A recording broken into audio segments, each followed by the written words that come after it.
Lo que vamos a recordar ahora, hermanos, es aquel momento cuando Jesús envió a sus discípulos y les dijo: he esperado mucho para comer esta Pascua con vosotros. He estado ansioso por tener este memorial, a su vez, junto con ustedes. Y él lo dijo, hermanos, porque sabía que era la última vez que iba a participar de este evento. Así que más allá de recordar lo que vamos a hacer, nosotros vamos a revivir, vamos a tomar de nuevo aquella copa y vamos a tomar de nuevo aquel pan para recordar lo que había sucedido. Para muchas personas en la iglesia, hermanos, esta es una iglesia de corte muy rígido antaño. Era una iglesia con una doctrina pesada, con una formación casi fundamentalista. Y para mucha gente era importante recordar toda la historia del pueblo judío, de cuando salieron liberados de Egipto a través de las plagas de Egipto y de las maravillas que Dios hizo en aquel tiempo, en las que después de 9 plagas el Señor les dice: ahora sí vamos a ser liberados, sacrifique cada familia un cordero, y con la sangre del cordero marquen el dintel de sus puertas, para que cuando venga el ángel de la destrucción no acabe con sus primogénitos, sino solamente con aquellos que no estén protegidos bajo la sangre de Jesús, en este caso la sangre del cordero. Para mucha gente es importante recordar todo esto, para otros es importante recordar qué fue lo que sucedió, cuáles son los tiempos, por qué Jesús sí duró 3 días y 3 noches completos en el seno de la tierra. Todo esto es importante de recordar, hermanos, pero hoy quisiera decirles que no estamos en un funeral. A pesar de las flores, que me gustaron, por cierto, a pesar de los adornos, no es un funeral, no estamos aquí para celebrar un funeral, estamos aquí para celebrar la resurrección de Jesús. ¿Me dicen amén? Y ese es el fundamento de nuestra fe. Ese es el motivo por el que todos los cristianos estamos siempre gozosos y con esperanza. ¿Me dicen amén? ¿Y cuál es este motivo? La promesa de vida eterna, hermanos. Recuerden que todos nosotros hemos sido lavados en la sangre del Cordero y por lo tanto tenemos la vida eterna. No tendremos, sino tenemos la vida eterna.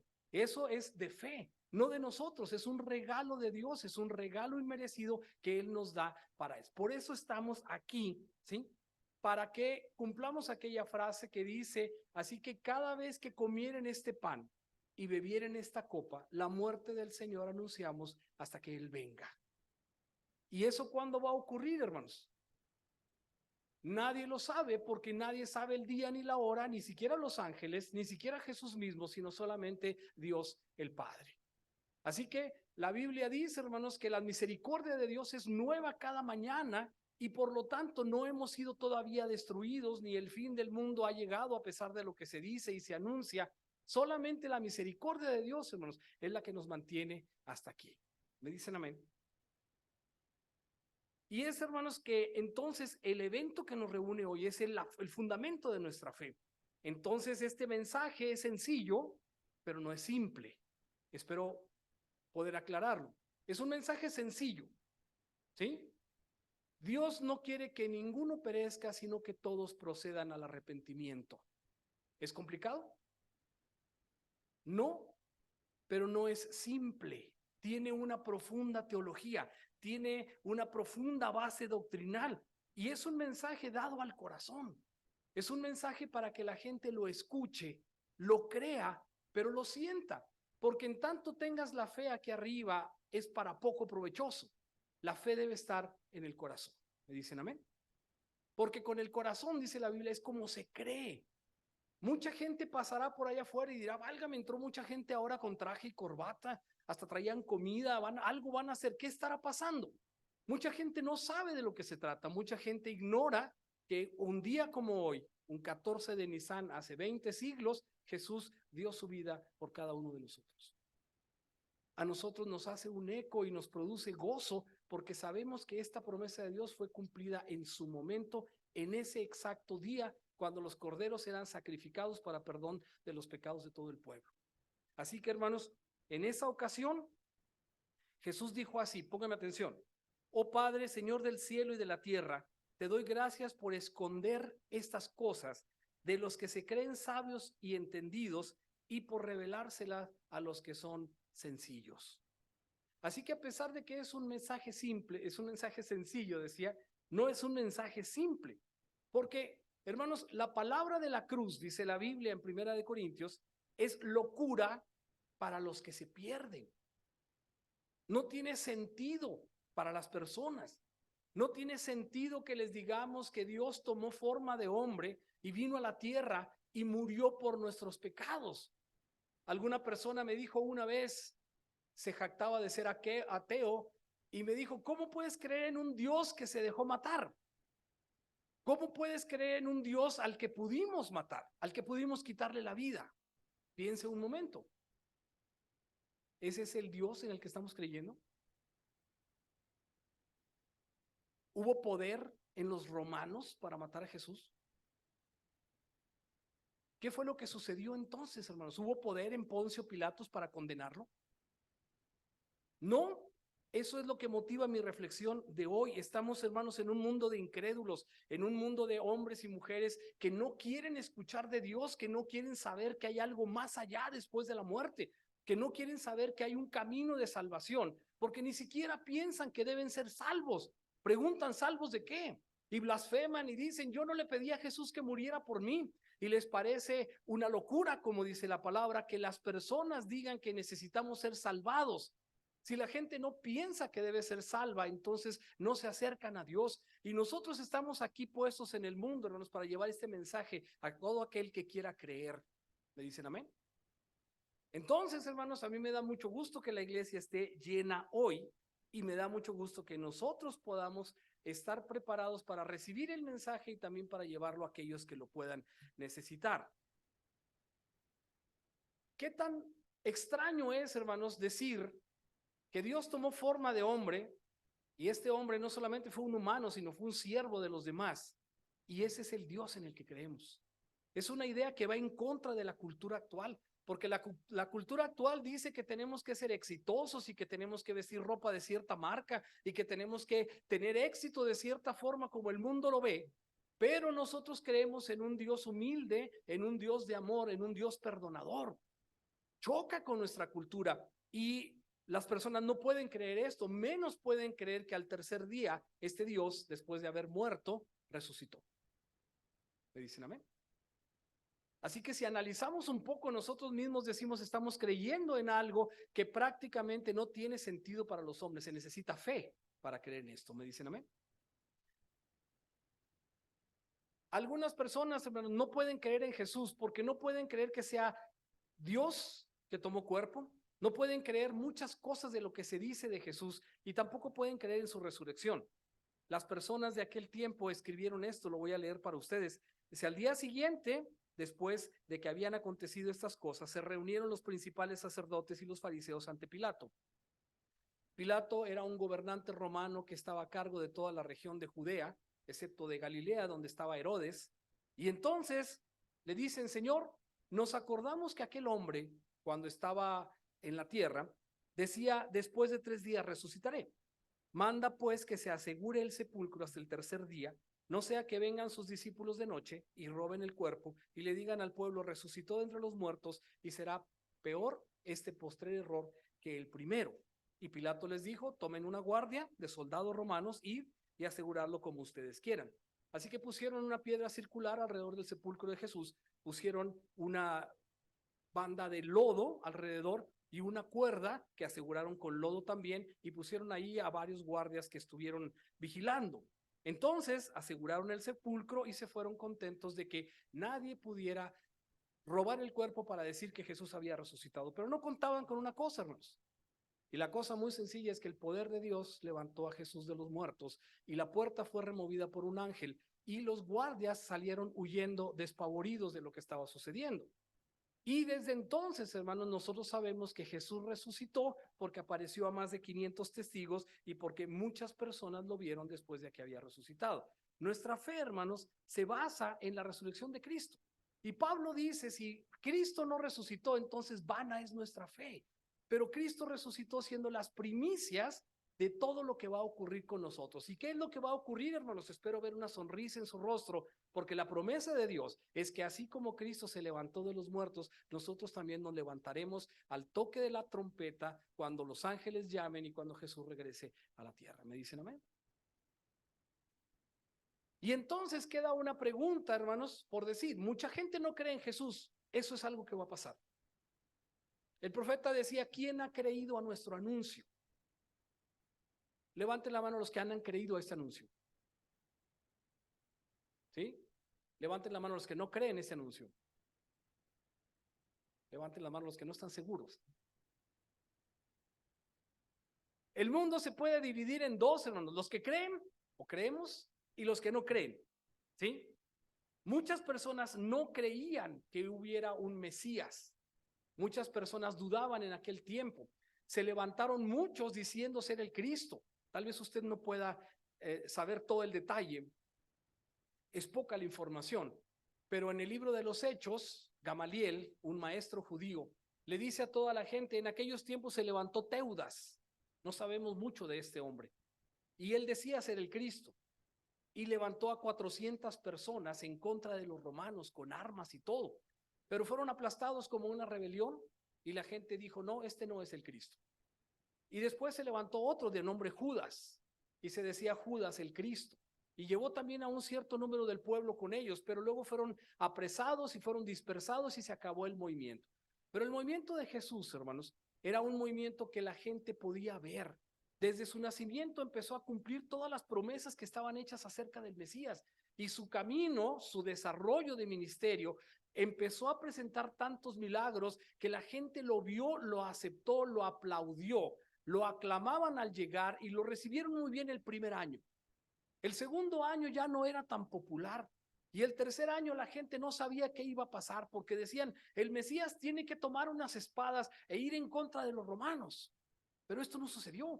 Jesús enseñó un mensaje completamente contrario. Jesús enseñó un mensaje de perdón. Jesús enseñó un mensaje incluyente. Enseñó un mensaje que iba en contra de lo que todas las personas hasta ese tiempo habían entendido. Los judíos se creían superiores, los judíos se creían escogidos y despreciaban al resto del mundo. Y Jesús mostró cómo el amor del Padre era para toda la humanidad. ¿Me dicen amén? Y en ese momento, hermanos, el plan de Dios incluye que todas las naciones, y eso somos nosotros, también puedan merecer el perdón y la salvación de Dios. Así que en su plan, hermano, estaba también que nosotros, usted, cada uno de nosotros, pudiera, arrepintiéndose en su corazón, recibir la salvación que es promesa de parte de Dios. Así que entonces, hermanos,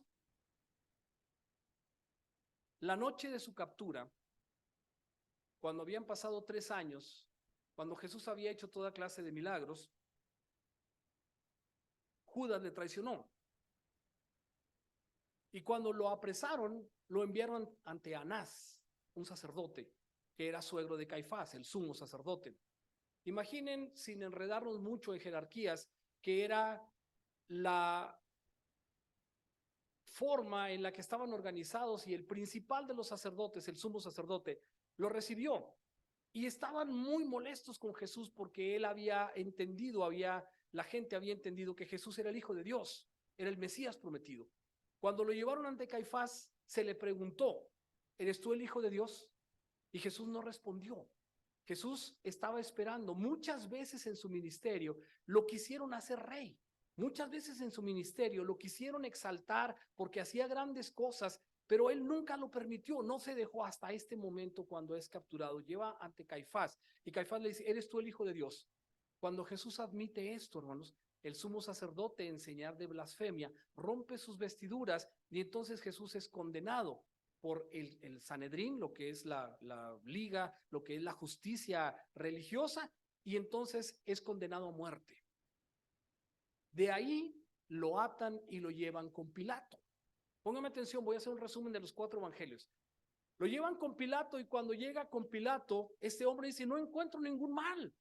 No encuentro que este hombre sea un delincuente, no encuentro qué es lo que yo tendría que juzgarle. Pero los sacerdotes que estaban bastante en contra de Jesús y que lo que querían era deshacerse de él.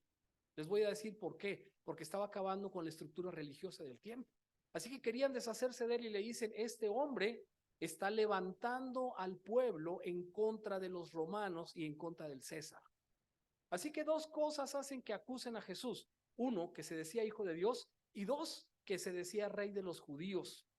Uno, lo iba a poner en mal con el pueblo judío, porque ellos no admitían que fuera hijo de Dios. Y segundo, iba a ponerlo en mal con el pueblo romano, porque ellos no querían que hubiera otro más que el César.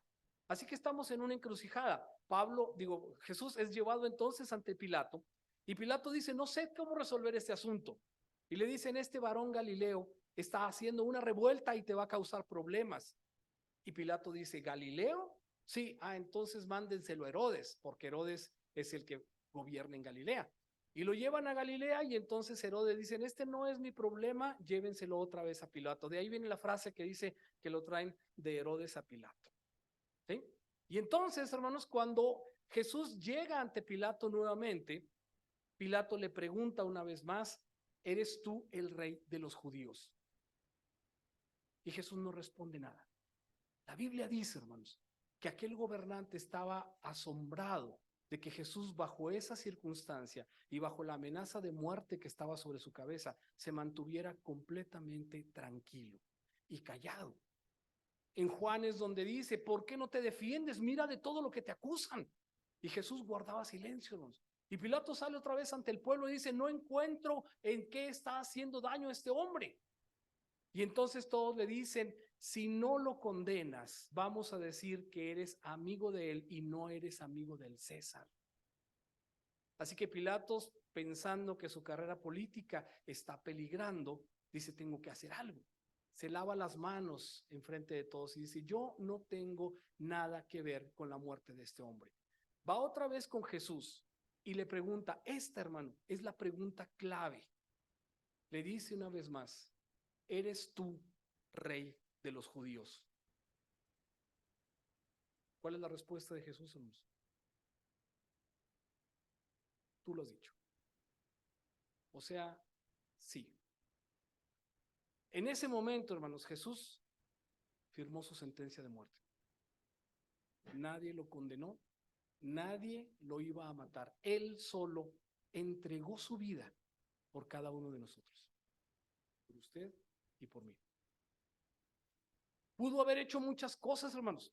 Jesús pudo haber hecho una reunión con los principales de los sacerdotes y decir, miren, vamos a reformar la forma en que están creyendo, vamos a cambiar, vamos a corregir cómo han desviado las leyes de Dios y vamos a hacer una reforma, tipo una reforma religiosa, y hubiera evitado su muerte. O también hubiera dicho, ¿crees que no puedo orar a mi Padre y me mandaría legiones de ángeles para salvarme de la muerte? Pero no lo hizo. No hizo una organización, no se fue a refugiar con los esenios, que eran los judíos de la resistencia. Enfrentó la muerte, hermanos, enfrentó el momento, dijo, para esto he nacido, para entregar mi vida en rescate por muchos. Piénselo por un momento. Es alguien que voluntariamente sabe que lo que vino a hacer está a punto de cumplirse. Y entonces Pilato se le ocurre otra cosa y dice, bueno, es la época de la Pascua. Es como el 16 de septiembre en México, es una fecha de independencia. Así que la costumbre es soltar a un preso y va atrás y dice, ¿a quién tenemos preso? A Barrabás. Barrabás otra vez. Es sedicioso, o sea, está en contra de Roma, es homicida, ¿sí? Es ladrón, es toda una ficha. Y entonces este hombre sale y le dice al pueblo, es costumbre que se libere a alguien. ¿A quién quieren? ¿A Jesús, el rey de los judíos? ¿O a Barrabás? ¿Y qué contestó la gente, hermanos? ¿Por qué estaban tan enojados con Jesús? ¿Se ha preguntado alguna vez por qué estaban tan enojados con Jesús? La respuesta de muchos estudiosos es que estaban enojados con Jesús porque no cumplía los requisitos del Mesías que ellos estaban esperando. Así que entonces empiezan a gritar todos, crucifícalo. No lo queremos. Crucifícalo, hermanos. Piense un momento, ¿qué sentiría Jesús después de que una semana antes lo estaban aclamando como el profeta, lo estaban aclamando como el rey de Israel? Ahora la gente distorsionada, la gente en una masa gritando, mátalo, crucifícalo. este rechazo, hermanos, debió causar dolor en el corazón de Jesús. Debió hacerlo sentir que no estaba nadie para apoyarlo, ni sus discípulos. Lo único que lo mantenía en pie, hermanos, era la fe en Dios mismo. ¿Le dicen amén? Pero él no dio ni un paso atrás. Él dijo, necesito dar mi vida por todas estas personas, incluido Barrabás y yo. ¿Y usted? Así que Jesús dijo, yo estoy dispuesto a dar mi vida en sacrificio por estas personas. Y nadie la toma de Jesús. Nadie lo quita de estar vivo, sino la mayoría de nosotros tenemos que entender que Jesús entregó su vida para que nosotros tuviéramos libertad, para que tuviéramos perdón y para que tuviéramos salvación. En Isaías dice, hermanos, si se lee así con claridad, lo voy a decir. Ciertamente llevó él nuestras enfermedades y sufrió nuestros dolores, y nosotros le tuvimos por azotado, por herido de Dios y abatido. Mas él herido fue por nuestras rebeliones, molido por nuestros pecados, el castigo de nuestra paz fue sobre él, y por su llaga fuimos nosotros curados. Todos nosotros nos descarriamos como ovejas, cada cual se apartó por su camino, mas Jehová cargó en él el pecado de todos nosotros. ¿Le dicen amén? Jesús declaró contra sí mismo, hermanos. Dijo, sí, tú lo has dicho, soy el rey de los judíos. Sabía que aceptar este título, hermanos, lo iba a llevar a la muerte. Pilato tuvo entonces una razón para acusarlo y entonces no tuvo que condenarlo, simplemente era el castigo que estaba puesto. Pero en Juan, hermanos, Jesús había dicho lo siguiente, pónganme mucha atención, esta es la parte central de lo que quiero decir. Nadie puede quitarme la vida, sino que yo la entrego voluntariamente en sacrificio, pues tengo la autoridad para entregarla cuando quiera y también para volver a tomar mi vida. Esto es lo que me ordenó mi Padre. Díganme. Así que, hermanos, aquí no hay ninguna cosa por la que sentirse triste ni derrotado. Jesús entregó su vida por nosotros y es algo que ya sabíamos, pero que pocas veces ponemos en conciencia delante de nuestros ojos. Decíamos el otro día que hay una película que se llama La Pasión de Cristo, donde se refleja de manera cruda y brutal cómo fue muerto Jesús. Entran en los detalles de los golpes y de la agonía que sufrió. Pero hermanos, lo que tenemos que reflexionar no es cómo mataron a Jesús. Tenemos que reflexionar es que a quién estaban matando, a quién estaban torturando. Y ese era el Hijo del Dios, el creador del universo. Y no se lo merecía, hermanos. No se lo merecía. Él lo hizo por amor por cada uno de nosotros, como decía ahorita, incluido a Barrabás y a mí. No lo merecía, hermano, pero su amor nos permite estar de pie delante de Dios. La sangre de Jesús nos limpia de todo pecado. Y si tú has aceptado la salvación y has tomado el bautismo, entonces dice Dios mismo que no se acordará de tu pecado. Dice, he aquí, venid y estemos a cuenta. Si vuestros pecados fueren rojos como el carmesí, vendrán a ser como blanca lana. Y si fueren rojos como la grana, vendrán a ser como la nieve. Entonces, hermanos, aquel que acepte el sacrificio de Jesús y ser lavado en su sangre, no tiene más cuentas pendientes delante de Dios, porque aquella condena que tenía, Jesús la rompió ese contrato y lo clavó en la cruz y ahora usted puede ponerse de pie delante de Dios. ¿Sabe qué va a pasar, hermanos? Dios no lo ve a usted, Dios ve a Jesús que lo cubre. Dígame amén. No quiero ver caras tristes, quiero que reflexionemos. Quiero que sepamos, ¿sí? Que como Cristo nos amó, dice en Efesios, y se entregó a sí mismo por nosotros como una ofrenda, es un regalo, y como un sacrificio. Es decir, algo que se usa para hacer santo a otro. Así que nosotros, por eso en la Biblia somos llamados los santos, los que Dios mismo acepta, los que fuimos santificados a través de la sangre de Jesús. Díganme amén. ¿Qué tiene que hacer usted? Nada, ya todo está hecho. ¿Qué tiene que hacer usted? Aquellos hombres que estaban en la predicación de Pedro dijeron: varones, ¿qué tenemos que hacer para ser salvos?